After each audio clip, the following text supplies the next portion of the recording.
নমস্কার বন্ধুরা, মায়ের রান্নাঘরে একটা নতুন রেসিপিতে আপনাদের স্বাগত। আজকে আমি আপনাদের বানিয়ে দেখাবো পেঁয়াজ দিয়ে পেঁয়াজ পরোটা।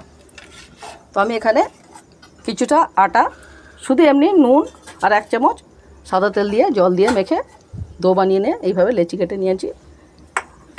এখানে কিছুটা পেঁয়াজ কেটে নিয়েছি। তো কড়াইতে আমি তেল দিয়ে দিয়েছি। তো পেঁয়াজটা কড়াইতে দিয়ে দেবো।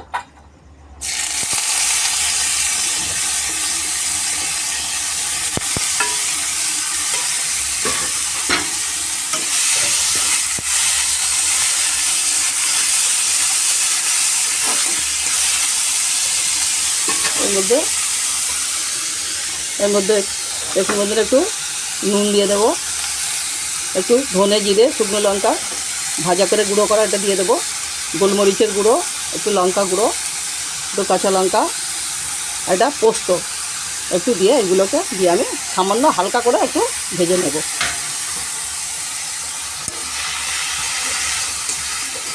তো দেখুন বন্ধুরা, এইভাবে আমি সামান্য পেঁয়াজটাকে মশলা দিয়ে ভেজে আমি তুলে নিচ্ছি।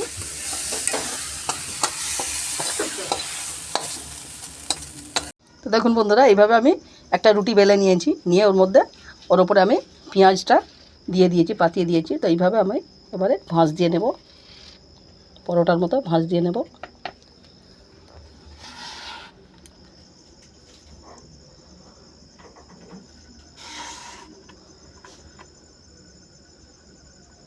এইভাবে পরোটার মতো ভাঁজ দিয়ে নিতে হবে।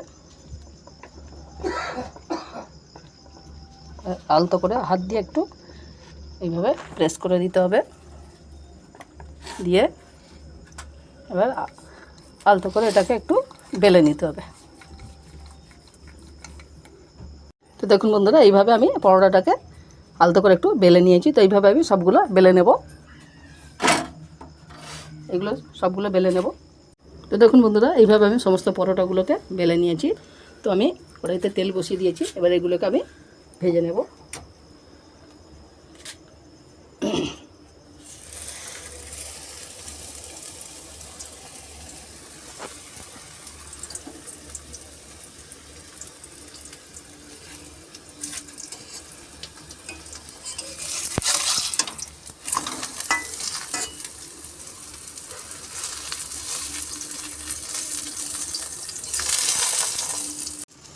দেখুন বন্ধুরা, এইভাবে আমি সমস্ত পরোটাগুলো ভেজে তুলে নিলাম। এভাবে সমস্ত পরোটাগুলো আমি ভেজে নেব। দেখুন বন্ধুরা, আমি সমস্ত পরোটাগুলো এইভাবে বানিয়ে নিয়েছি। তো এইভাবে বাড়িতে সামান্য উপকরণ দিয়ে আপনারা বানিয়ে খাবেন, এগুলো খুব দুর্দান্ত স্বাদের খেতে হয়। এর সঙ্গে কোনো কিছু তরকারি কিছুই লাগে না, এমনিই খাওয়া যায়। তো আপনাদের প্রয়োজন হলে আপনারা যে কোনো সস দিয়েও খেতে পারেন। তো এইভাবে বানিয়ে খাবেন, দেখবেন খুব ভালো খেতে লাগে। তো এইভাবে দেখুন ভেতরের এগুলো দেখুন, কেটে দেখাচ্ছি, দেখুন ভেতরের পুরটা দেখুন, পুরে ভরা। এর সঙ্গে আপনাদের দেখুন এইভাবে আপনারা শুধুই খেতে পারবেন, এর সঙ্গে কোনো তরকারি বা কোনো কিছু প্রয়োজন হবে না। তো এইভাবে আপনারা বাড়িতে বানিয়ে খাবেন। তো এই রেসিপি যদি আপনাদের পছন্দ হয় তাহলে আপনারা আমাকে একটা লাইক, শেয়ার ও কমেন্ট করে আমার পাশে থাকবেন। পরবর্তী রেসিপিতে আপনাদের সঙ্গে আবার দেখা হবে। ধন্যবাদ।